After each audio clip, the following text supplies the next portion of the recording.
Thank you very much indeed for asking me to moderate this session. I have to say, I have been completely astonished and heart-lifting to see the kind of drive and passion there is in this room for tackling one of the fastest growing NCDs in the world. So let me tell you a bit about this session. As you know, health leaders from across the world have reaffirmed cancer control as a critical health and development priority. The 2017 Cancer Resolution provides countries with guidance for implementing health promotion and risk factor reduction, for example, like trying to get people to stop smoking quite so much through the Framework Convention for Tobacco Control. And there is, of course, an imperative, a drive to make sure that governments try and address the issue of unequal access to cancer detection, diagnosis and treatment, including pain relief and palliative care. Now, even before the Cancer Resolution was adopted, we know that progress had been made. The Union of International Cancer Control has identified the excellent work done in some sectors. For example, we've heard about the uptake of the HPV vaccine, which is critical in reducing cervical cancer. And there's been progress in the development of comprehensive national cancer control plans. And of course, these successes are to be applauded. But we all know here that there is more that needs to be done, there's more action that needs to be taken, particularly as we look ahead to the high-level UN review next year. So that's what we're going to be talking about in the panel. How can governments implement cancer as part of their national health agendas? What are the roadblocks to that? And how can we overcome that? And I really want to get as many questions as possible from the floor, from you. You are all the experts, so we do want to hear from you, and we would like to have as many questions as possible. So for this first panel, I'm very pleased to introduce my panelists. We're going to look at this from a government perspective to start with. Can I ask the panelists to come to the stage, please? We are very pleased to have Dolors Montserrat, the Minister of Health, Social Security and Equality from Spain. We have Kwaku Agyemang-Manu, who's the Minister of Health for Ghana. Please take a seat. And Dr. Etienne Krug from the WHO. Where would you like to sit? The floor is yours. In fact, if I sit here, it's going to look like I'm doing a job interview. Please come and take a seat.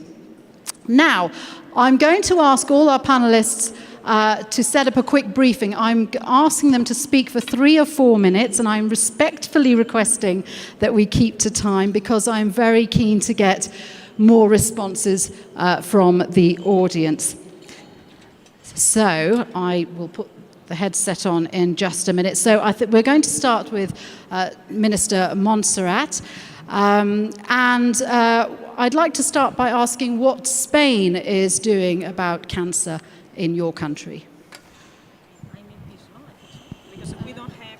Sure. Yeah. Well, I can take this. Yes, of course. There should be one for everyone. Yes. Hello. Thank you very much. I'm going to speak in Spanish, our universal language from Spain and all the Ibero-America countries. La primera cosa, primero de todo, muchísimas gracias por este meeting tan importante en la lucha contra el cáncer. Yo quisiera decir primero de todo pues que España tiene uno de los grandes sistemas nacionales de salud del mundo. No solo lo decimos nosotros, sino que lo dicen las grandes instituciones internacionales, las grandes revistas médicas del mundo, así como nuestros propios pacientes en España, ya que cada año hacemos una encuesta a 15.000 pacientes españoles y, por tanto, los pacientes españoles, el 85% dicen que están contentos con nuestro Sistema Nacional de Salud. Nuestro Sistema Nacional de Salud es público, gratuito y universal, donde trabajamos cada día para buscar la equidad y la cohesión entre todos los pueblos de España. Dicho esto, tenemos grandes retos por delante. España, después de Japón, es el segundo país en esperanza de vida. Por tanto, tenemos grandes retos por delante, ya que hemos pasado a ser un país ¿no? con enfermedad aguda, a crónico, y teniendo en cuenta que tenemos este envejecimiento, esta esperanza de vida que hace pues, que tenemos grandes retos en los próximos 30, 40 años y que tenemos que saber afrontar bien. Entonces, los datos para situar dónde estamos España con el cáncer. El cáncer, yo siempre digo que no entiende de fronteras ni de edades, existe en nuestros países y en todo el mundo. En España es la segunda causa de muerte. Podemos decir que en los datos del 2015, 111.000 personas murieron en España por cáncer. España es un país que tiene 47 millones de habitantes y tenemos cada año nuevos casos de cáncer, 250.000 nuevos casos de cáncer. De estos 250.000, estamos hablando de 150.000 son hombres y 98.000 mujeres. Pero sí que quiero decir un dato importante, que hemos mejorado muchísimo en los 20 años últimos, donde la supervivencia estamos al 80%. Y también en cáncer infantil estamos anualmente detectando 1.500 cánceres en cáncer infantil. Son datos similares al resto de Europa y también podemos decir que estamos al 78% de sobrevivencia de los niños con cáncer. Por tanto, España ha hecho un gran avance. ¿Y qué hemos hecho? Sobre todo, muy importante, una estrategia nacional de cáncer con todas las regiones de España, donde participan dentro de la estrategia nacional, que para nosotros es muy importante, es el Gobierno de España, los gobiernos regionales, las sociedades científicas, las asociaciones de pacientes y, sobre todo, la Asociación Española del Cáncer de España, que hoy nos acompaña el presidente, que ahí lo veo, y que realmente hacen una gran labor. Esta estrategia, sobre todo, tiene 6 puntos. La primera es prevención. Y quiero explicar 2 o 3 cosas importantes que hacemos en España en la prevención. Por tanto, la estrategia se divide en prevención y en promoción y protección de la salud, justamente porque somos el segundo país en envejecimiento. El segundo objetivo importante, detección precoz. El tercero, asistencia a adultos. La cuarta, asistencia a la infancia y a la adolescencia.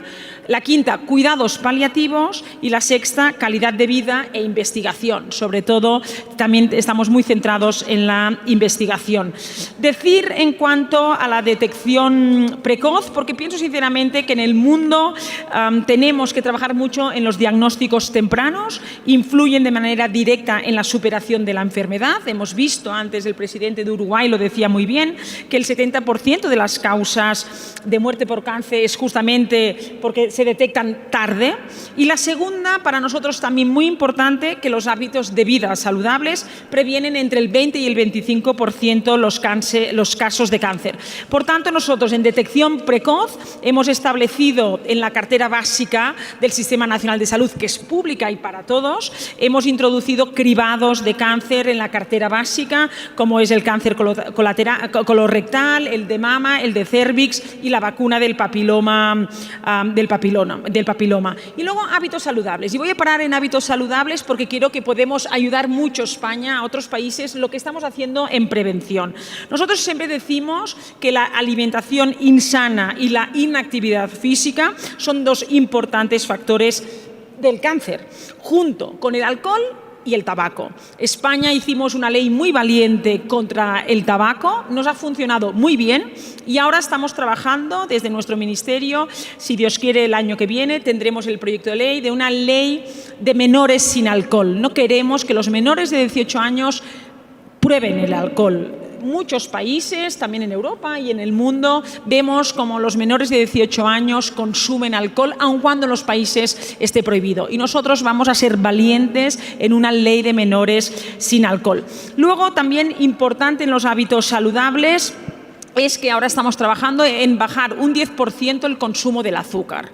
Estamos trabajando juntamente con las industrias agroalimentarias. Pensamos que tenemos que trabajar conjuntamente, no es una imposición a la industria agroalimentaria, sino conjuntamente con ellos, voluntariamente, queremos reducir un 10% el consumo del azúcar. Y también otra medida, otro proyecto, otro plan muy importante es los primeros 1000 días de vida de un niño, pero desde la gestación de la madre, porque también tenemos que cuidar a la madre que está gestando un niño en sus hábitos saludables. Por tanto, los primeros 1000 días contabilizamos desde la gestación de la madre con su hijo y realmente estamos teniendo pues muy buenos resultados y a las madres les está gustando mucho pues que trabajemos con ellas.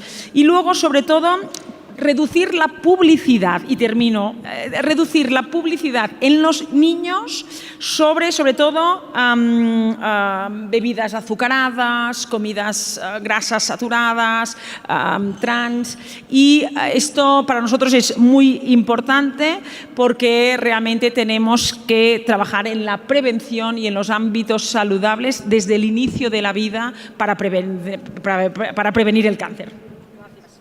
Absolutely. Thank you very much indeed, Minister. So that was the view from a country which obviously has quite an advanced health system. Minister from Ghana, can I ask what Ghana is doing about cancer and what your current plans are and what your vision is? Thank you very much. Government has actually recognized the increasing cases for cancer, and we're tackling it upfront from the government level. The current government actually captured in the party campaign manifesto that we're going to review the cancer policy we have in our country. And this activity is about one area that is opening us up to try to firm up that area. We are training specialists in cancer care. We have a Ghana College of Physicians and Surgeons that is training radiation oncologists locally. Prior to this time, we were training people in South Africa and other parts of Europe, UK and Germany and things like that. There is a company that is also supporting the training of the radiation oncologists in our country. We're also training doctors and nurses in palliative care.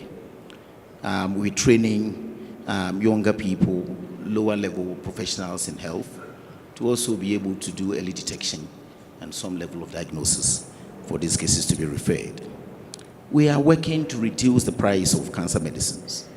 The government this year actually removed VAT from imported medicines that come into our country locally. And our anticipation is that this will bring down cost of medicines to the level of between 30 to 40%. The ministry is still working also to bring these prices down a little bit, notably working with a company, Roche, on price discrimination to ensure lower cost on anti-cancer medicines in Ghana. What Roche is doing for us is like that they are selling their medicines lower in Ghana than they are doing in developed systems, to increase accessibility and affordability for our people. Government is working to expand existing facilities to provide specialist care, increasing both geographic and clinical access to care. So we are working to expand our health facilities, infrastructure development, and with training of oncologists. Well, we are looking forward to see how we can place these oncologists across different geographical areas of the country so that we meet our pledge to the people of providing equitable access and care to our people. We have actually developed the cancer treatment guidelines, again with support from our friend, and this is due to be launched in December. Very soon we will do that. We believe this will standardize the treatment of cancers in our country, and it will help us actually get rid of some of the early detected diseases that can easily be cured and taking the burden of our people. Like I said earlier, we're training other healthcare staff for screening for cervical cancer, and we're establishing cervical cancer screening centers across the country so that people in the rural areas can have access at least to screening and basic tests to see whether we will continue to put investments into that area or not. Going forward, we're looking at expanding our national health insurance benefit package to include virtually all forms of cancer. For that is what we captured in our manifesto, and the president is very, very looking at this area for us to look at. We have just finished our reforms policy on health insurance, and before I got here, I sent it to cabinet. That is going to be considered soon before the end of the year. so that we can include all forms of cancers into the benefit package. Presently, we only have cervical cancer and breast cancer, but we are looking forward to actually expand that. And we also have coverage for all cancers with children, and I think that is also doing quite well for us. We're now actually considering a vaccination for HPV, and I think we will have a little bit more way to go because of its cost implications on us, but I believe we will get there. The ministry has actually set up a unit we call Regenerative and Nutrition Program Unit, where we do a lot more prevention, promotion, education to see whether people will change lifestyles. We have actually completed and reviewed our tobacco policy, and we have looked at our alcohol policy. What we have is go to Parliament to actually enact legislations to support us implement the elements that we have in these policies, and I believe that will go a long way to support us get rid of the disease by 2025. Thank you. Excellent. Thank you very much indeed for that. So some very encouraging steps being taken there. Dr. Krug, let me turn to you, because we heard earlier from Dr. Tedros about how cancer is, of course, moving up the global agenda. How can member states be supported in implementing the cancer resolution by the World Health Organization? Yeah, thanks very much.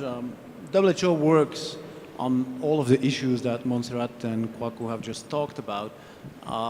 We work on the whole spectrum of cancer, the cancer response, all the way from prevention to early diagnosis, treatment, palliative care, data collection, planning. So just to keep the story short, I mean, of course, our main purpose is to work with governments and support them in implementing cancer responses. So we work on risk factors such as tobacco with the implementation of the Framework Convention on Tobacco Control, alcohol, where we work with a number of countries on taxation issues, for example, raising awareness of the risks as well.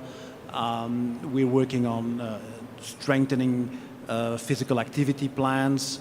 We're working on HPV vaccines, so the whole prevention aspect we're working on. We're very keen on strengthening the management to cancer as well. We just issued a guideline on early diagnosis. We're working on essential medicines and have strengthened our lists for cancer. On surgery, there was a resolution in the World Health Assembly on that not so long ago. Palliative care. So we're really working across the whole spectrum. Now, I have to be honest, WHO suffers from the same challenges as many of the governments. We are understaffed and under-resourced as well. Just as most governments don't have many cancer experts, WHO has one or two in headquarters, in some of our regional offices, and that's about it. Most of our country offices don't have a cancer expert, not even an NCD expert. So we are working, and Dr. Tedros is very keen on strengthening our country offices in order to be able to better respond even to the needs of countries. But that's certainly one of our weaknesses that we recognize. Maybe just 2 words on a few of the global programs we have. Some of our main priorities right now are, 1, strengthening the workforce. So we're working with governments on helping them assess what the gaps are in the workforce and how to strengthen, through capacity building, some of those gaps. We're also working on a financing tool, just like we heard this morning from the colleagues from Mexico, how they have, based on financial consideration, decided to focus first on this priority and then moved on to others, etc. We want to help countries have the tools to do exactly those kind of approaches. And then to finish, we're also working at the request of the World Health Assembly in the latest resolution on a world report on cancer. And people will say, oh, another report on cancer. These are more than reports. These can really be agenda-setting documents. We have very thick, dense reports, which I doubt any minister ever reads. What we want to develop is a much simpler report. Not that ministers need simple documents, but just, I think, a public health approach to cancer. What are the main priorities from a public health perspective for governments to implement? And many of the people in the room here have started working with us already on that report, which we hope to have out in a year and a half from now.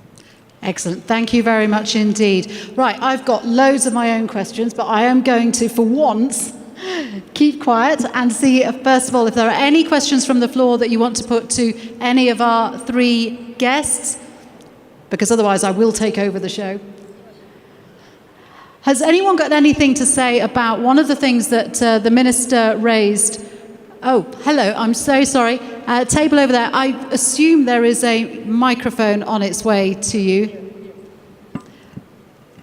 See, no microphones, and then you get two at once. Thank you. Sí, gracias por la posibilidad de compartir una inquietud. Creemos que la obesidad después del tabaco es uno de los elementos más importantes como causa de cáncer.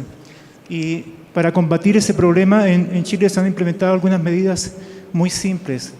Los alimentos tienen un límite de azúcar, un límite máximo de sal, un límite máximo de calorías y un límite máximo de grasas. Y eso viene con sellos.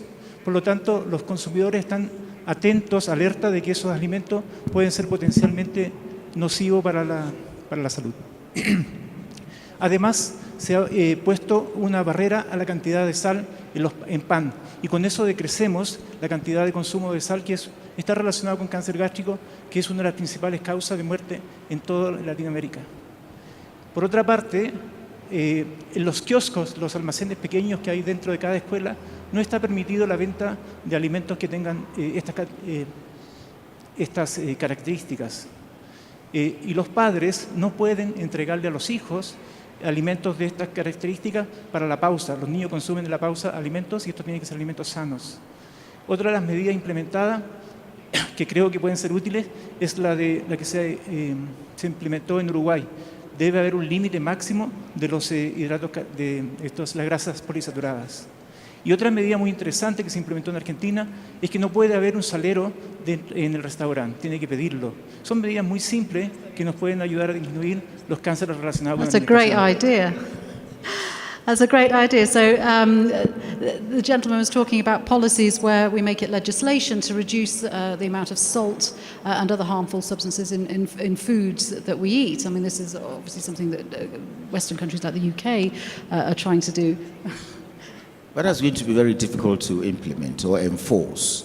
People who cook in their homes and who go monitoring what quantities of salt are they put in their food.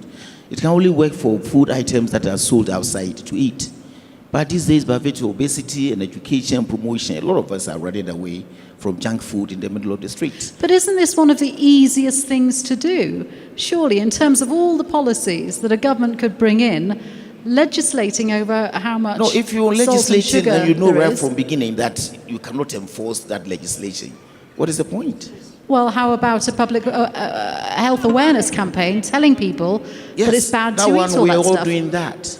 I think it's not an either or. I totally understand the challenge in Ghana of legislating what happens in the house, and there is going to be more probably an educational approach. But in the meanwhile, I think what Chile has done is fantastic, and in most countries there's a transition from homemade food towards a lot of processed food, and anticipating that and starting to work on that I think is extremely important. Not only for cancer, but it's today's World Diabetes Day. It's important for diabetes, for all kinds of health cardiovascular problems, disease, yeah. etc.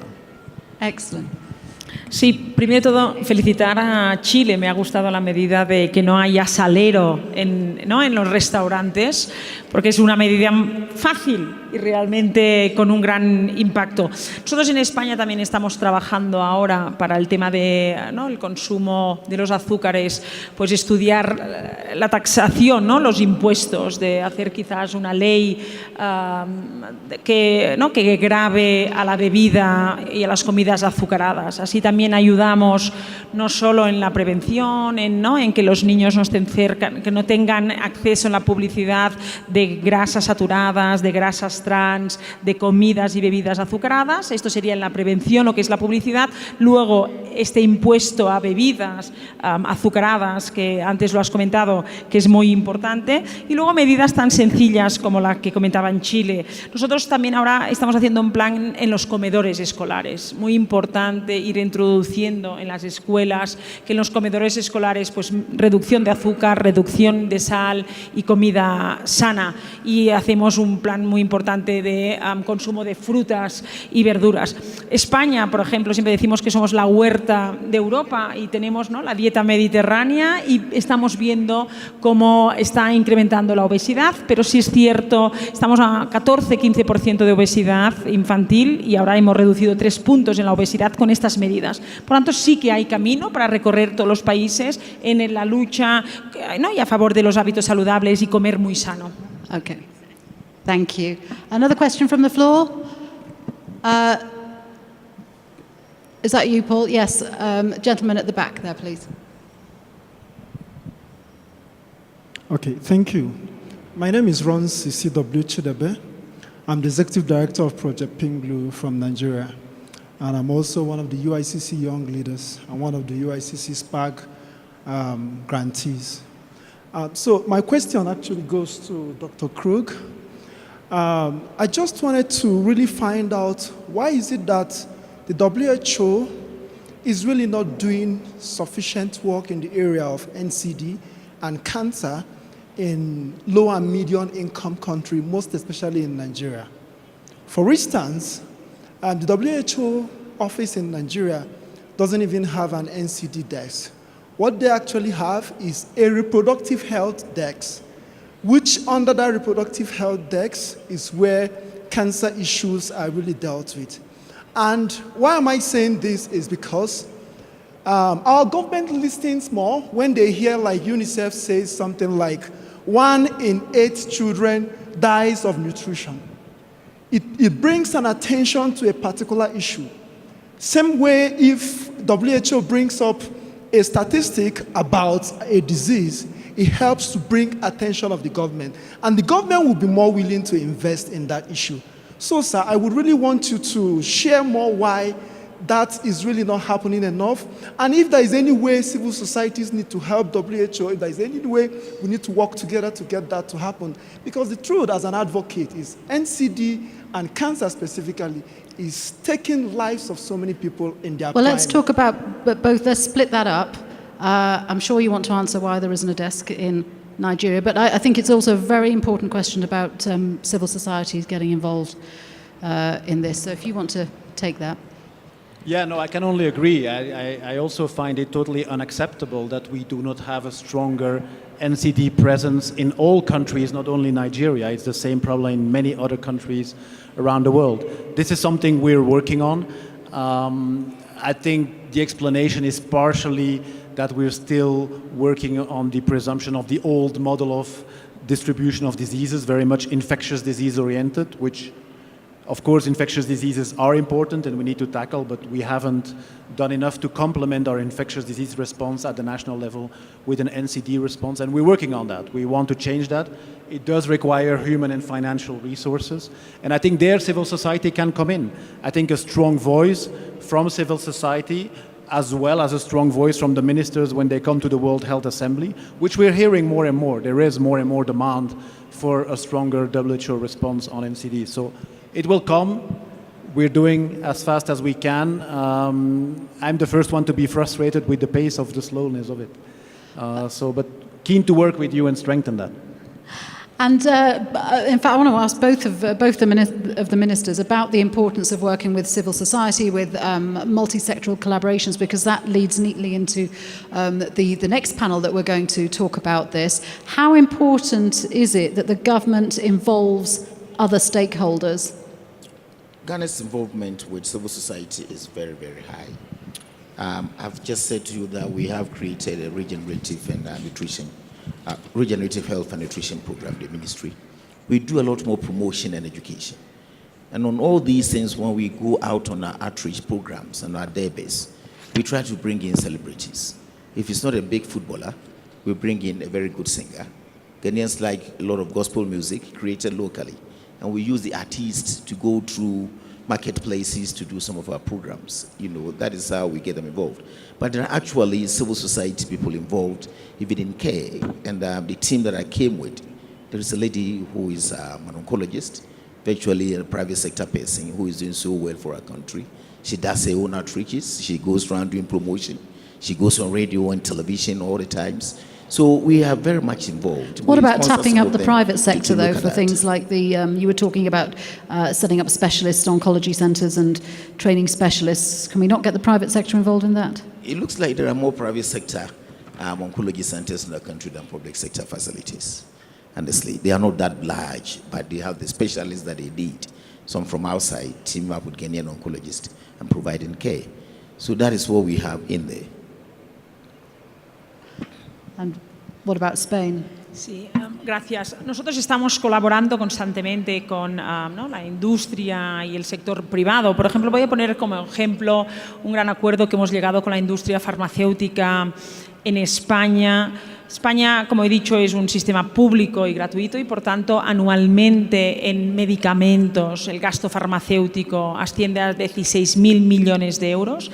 1.700 millones van a medicamentos del cáncer y, por tanto, hemos llegado a un acuerdo con la industria farmacéutica porque su primer cliente, para decirlo de una manera, en España es el propio gobierno de España y, por tanto, si la factura del gasto farmacéutico asciende por encima del Producto Interior Bruto, la industria farmacéutica revierte este diferencial al Sistema Nacional de Salud y, si no pasa esto, igualmente la industria farmacéutica continúa innovando y ¿no? aportando al Sistema Nacional de Salud la innovación farmacéutica al Sistema Nacional de Salud. La verdad es que estamos muy contentos y es un acuerdo con la industria farmacéutica, las marcas, pero también ahora estamos trabajando para cerrarlo con la industria farmacéutica de los medicamentos genéricos, también de los medicamentos biosimilares y también puedo decir, porque es muy conocida, la empresa Zara, el grupo Zara, estas tiendas textiles que están en todo el mundo, pues el presidente de la fundación, el fundador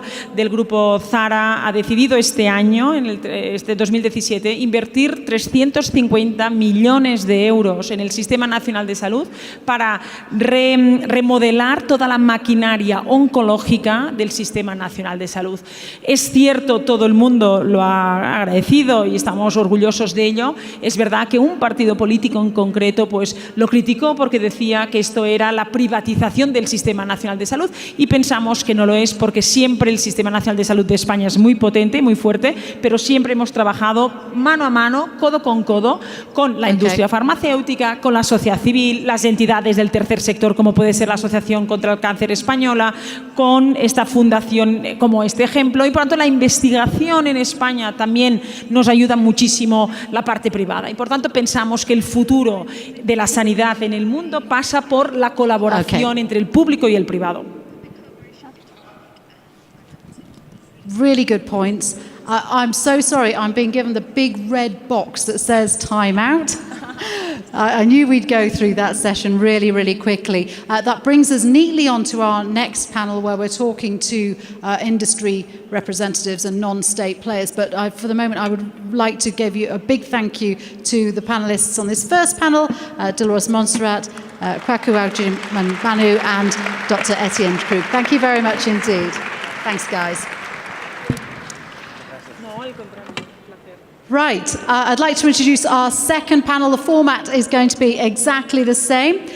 Dr. Belen Garijo, CEO Healthcare and member of the Executive Board of Merck. Mark Middleton, CEO of the Icon Group. And Dr. Kerry Adams, I'm sure you all know him, CEO of the UICC. Guys, come on up.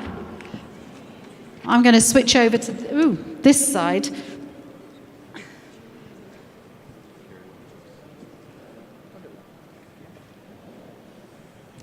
Thank you.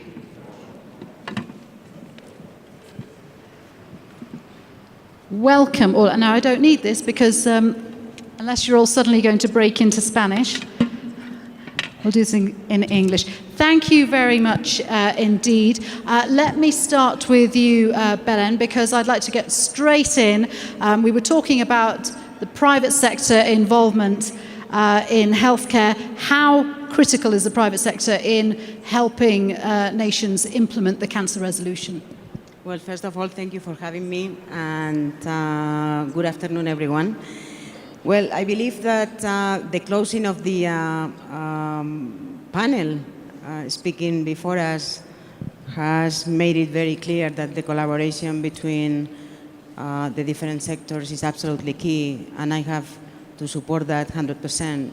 Obviously, closing the global cancer divide is a big challenge, and no sector can do it alone. So, you know, in that context, we have been extremely active as a partner on several global initiatives to help the implementation of the 2017 cancer resolution, which is providing a great framework to focus on certain topics which can really move the needle when it comes to making progress in cancer. And us, as a company with 350 years of history in delivering innovation and helping people have better health, we are very, very proud of actually being very actively contributing to this partnership.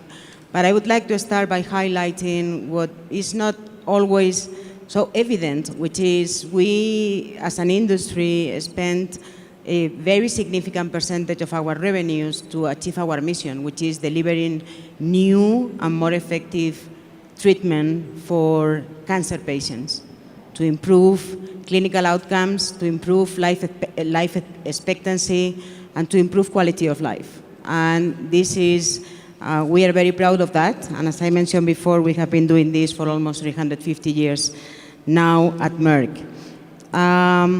Something that we have been also active on is contributing to some of the initiatives that address the issue of access. And we are a partner in this so-called Access Accelerated initiative, which is being developed in very close collaboration with UICC and with the World Bank, and that is aiming to address cancer care in cities with low and middle income countries. This goes beyond cancer because it focuses on non-communicable diseases, but we contribute to one of them as the first initiative, which is called the UICC's CCAN 2025, the City Cancer Challenge, to support the development of effective and sustainable cancer care in cities with a population of above 1 million people. So obviously we are doing this with other private sector participants and as I mentioned, with other stakeholders. You mentioned also in the previous panel the importance of training healthcare professionals, and we have at Merck what we call a Merck Capacity Advancement Program, in which which is particularly focused on African countries at this time, and we have already trained more than 20,000 clinicians in all specialties, including clinical oncologists, which is a very limited capacity in these developing countries. And last but not least, the cancer resolution is making emphasis on the importance of palliative care. And there we believe that supporting caregivers is as important as supporting patients, because this creates a huge social and financial burden which is not always addressed by the private sector. So we recently launched another global initiative which is called Embracing Carers, that we are going to implement in collaboration with multiple patient associations with the aim to create awareness of how important caregivers is in addressing the whole challenge of cancer. Thank you very much indeed for that. Let me turn to you, Mark.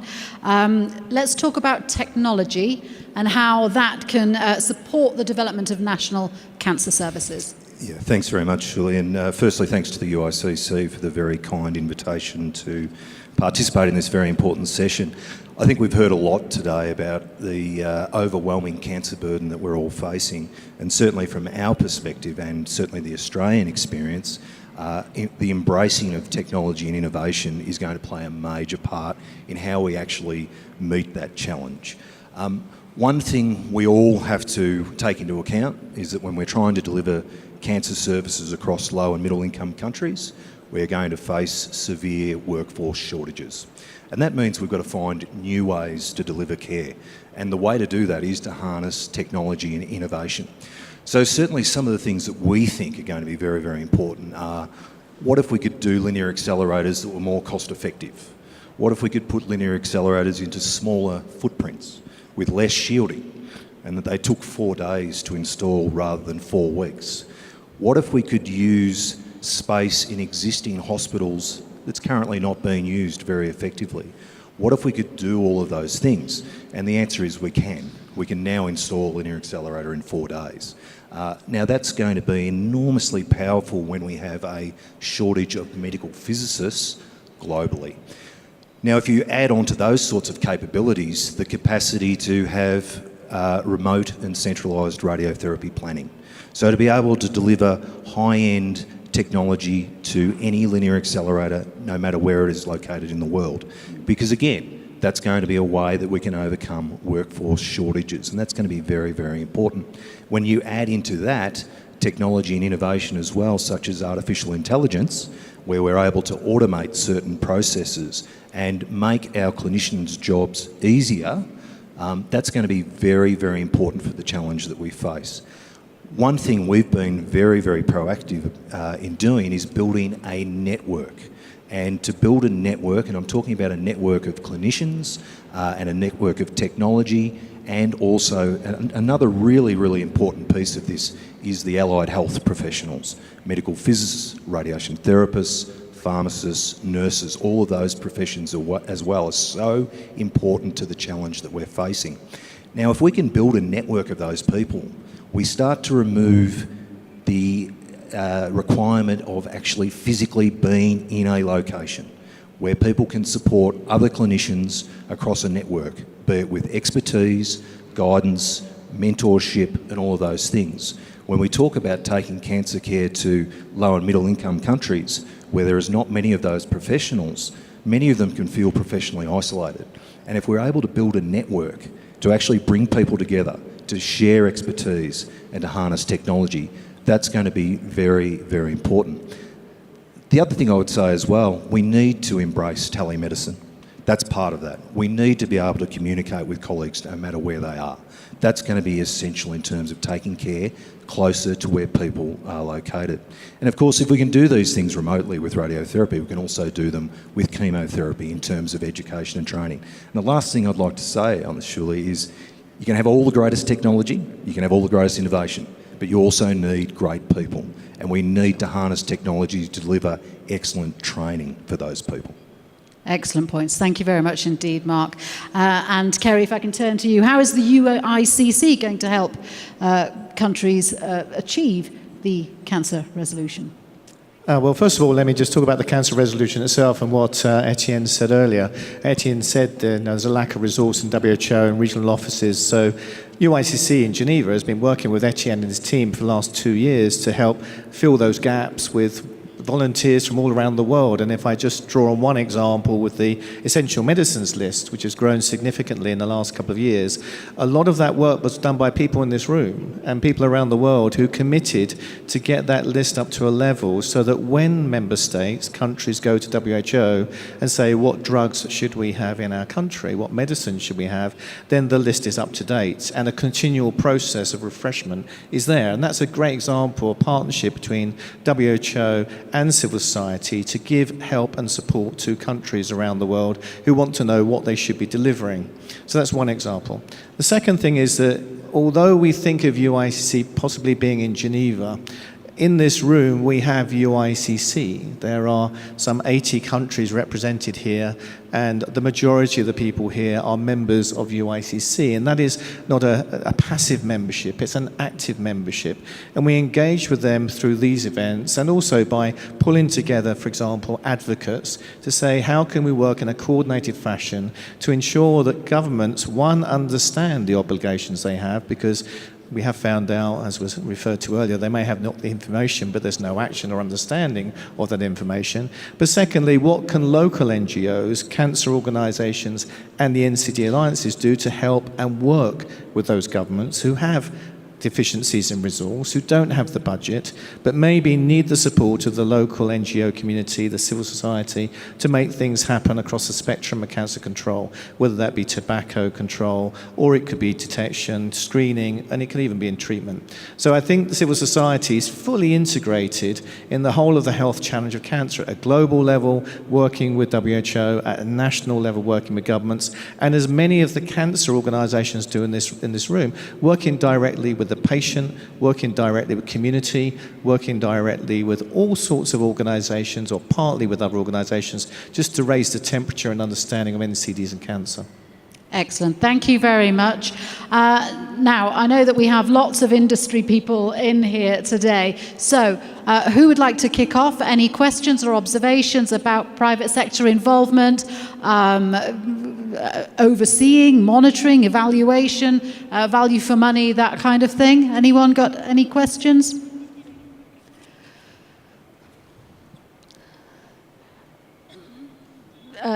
Okay.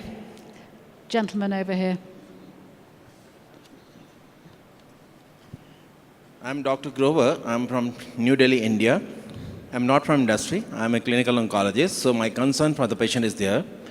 My comment or the question is directed towards Dr. Belen Garijo from Merck. I appreciate your work being undertaken for the patient support programs. I know it costs a lot of money. But the molecules which have been developing, the newer molecules, targeted molecules, we feel that they are needed for some of the patient desperately. The cost of one dose is $5,000, $10,000. Many of these cannot afford it. You also need to do aggressive marketing to be able to get prescriptions for such expensive molecules. If you bring down the cost of the drugs to that level which is affordable, you need not do many of the support programs which are costing money. Okay, you need not do aggressive marketing also. So just think on that side, how to bring down the cost of drugs. Let's pose that question, because that's a very important question, the cost of drugs and medicine, which is one that many low and low middle income countries come back to again and again. Yeah. No, I think before I spoke on how much we invest in delivering innovation in cancer, right? And I mentioned new, more effective, and obviously high value innovation that is affordable. We have specific programs that, we are equally concerned with the burden of disease and contributing very actively to providing solutions to the sustainability of the healthcare systems. At the end of the day, the cost of drugs within the healthcare cost is 12%. So we need to look at this more holistically. We need to be less focused on cost and price and focus on value. And at the end of the day, we need to continue to make efforts both in the industry side, but also in each and every dimension of healthcare providers to be able to provide access to the best medicine and the best innovation to patients. Do you guys all understand, obviously, there is a certain amount of healthy cynicism about the involvement of the private sector when it comes to healthcare, and that the governments in many countries are almost being forced into these collaborations because there's no other way of getting money. How do we ensure that patient care is at the center of all this? Do you want to answer that, Mark? Well, I think we can speak from great experience. We're now providing radiation oncology to the government in Australia. We provide pharmacy services to over 40 public hospitals, compounding services to over 70 public hospitals. And that is a relationship that is based on some fairly basic fundamentals. Firstly, we specialise in cancer care, so we can do it more cost effectively than the government can.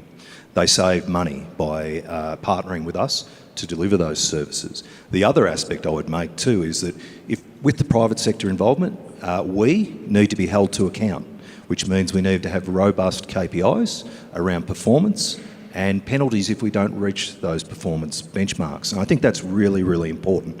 And it's very, very important to set those out from the outset to make sure that both parties are working together to get to the same outcome, which is actually about patient care. So I think when public-private partnerships are structured correctly, and when I talk about being structured correctly, I'm talking about the private sector being held to account, I think they can be very, very effective. And certainly from my perspective, we're very, very happy to be held to account, because that means that we can deliver great services, and as has transpired in Australia, we continue to deliver great services.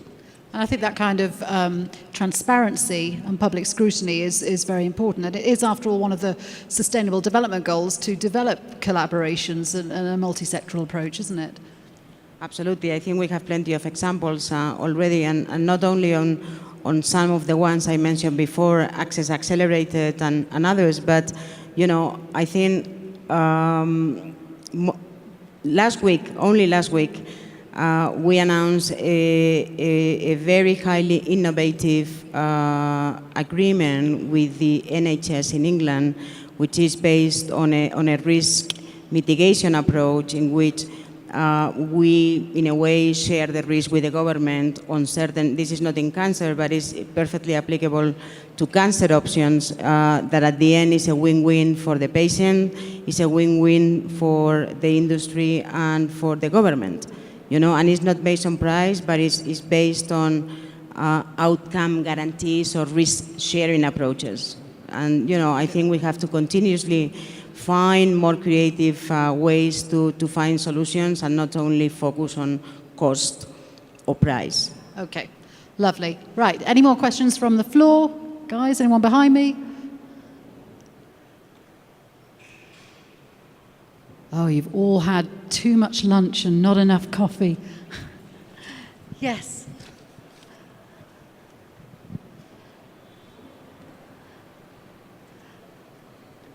Microphone's on its way to you. This will be in Spanish, guys. So. Si me permites un comentario, yo soy Jorge Gallardo de Chile, como dije antes. Creo que estamos en alguna medida agradecidos de Merck, porque Merck ha llevado su investigación de innovación también a alguna parte de Latinoamérica, cosa que no pasa con todos los laboratorios. Y es un problema importante porque no sabemos exactamente si un nuevo medicamento es igualmente útil, igualmente eficaz en Latinoamérica que en el resto del mundo, particularmente con cáncer gástrico lo sabemos. Por otra parte, no sabemos si la toxicidad es igual, menor o peor. Por lo tanto, creo que se deben incluir pacientes de Latinoamérica en los ensayos clínicos. O bien, después de aprobado el medicamento, hacer alguna forma de evaluación si sus resultados son iguales o menores o mejores quizás. Por otra parte, para nosotros es muy difícil, muy difícil, incluir una idea nueva, una iniciativa nueva dentro de la industria farmacéutica internacional. Y eso creo que es importante cambiarlo. Sí, voy a contestar en castellano, si me permitís, para... Muchas gracias, en castellano. Voy a contestar en castellano. Excellent. Sí, bueno, en primer lugar agradecer al doctor el reconocimiento a nuestra compañía por haber iniciado ensayos clínicos en Latinoamérica. Nosotros estamos muy comprometidos con hacer desarrollos globales, y Latinoamérica es un continente en el cual, pues, por las particularidades de las prevalencias de algunas enfermedades, nos parece una oportunidad que ofrece una oportunidad muy importante. De esta manera, no solamente desarrollamos proyectos de investigación y desarrollo, pero también lo que hablaba después el doctor de real life experiences después de la comercialización de nuevos medicamentos. Okay. One question I'd like to ask is we heard earlier from the minister from Ghana, who was saying that they were looking at introducing the HPV vaccine to roll it out, and as we know, this is an amazing advance in protecting girls from cervical cancer, very early stage prevention. But one of the problems is cost. So how do we get governments able to do things like introduce wide-scale HPV vaccination programs? Is that one for me? I think it's your You turn. were looking at me, so I assume it's for me. Can I just, before I answer that, can I just make a couple of points? On regard to the pricing of drugs, I don't think there's ever been a time in history when the drugs have been the right price. I mean, it's just not going to happen. And the way the model works is that there's a continual battle to get drugs down in price, and you want to get drugs down in price and get shareholder value, and you want to get drugs down in price so you can win contracts to run hospitals, and we want drugs to go down in price so that more patients have access. So we all walk in the same direction. It's difficult. So it's a complicated piece. So I just make that point. Second point is we need radiotherapy as well. You know, the drugs are good, but that's 10-15% of the problem. We've got 50% of the problem is a lack of radiotherapy around the world. And if I talk about drugs, and I take the essential medicines list, you find it hard to go into any country and say, have you got all these drugs? They have not. Okay, so even the essential medicines, which are generally the generic ones, are not available. And if I look at the most important drug in palliative care, morphine and other opioids, the availability of that around the world is absolutely appalling. So I think we need to get balance in the discussion when we're talking about the availability of treatment. Now, the specific question you asked me was? How we help countries do things like roll out HPV vaccination programs. Well, I think there's the anti-vax moment at the moment, which is incubated in the US, is not causing us. It's causing us some problems with that.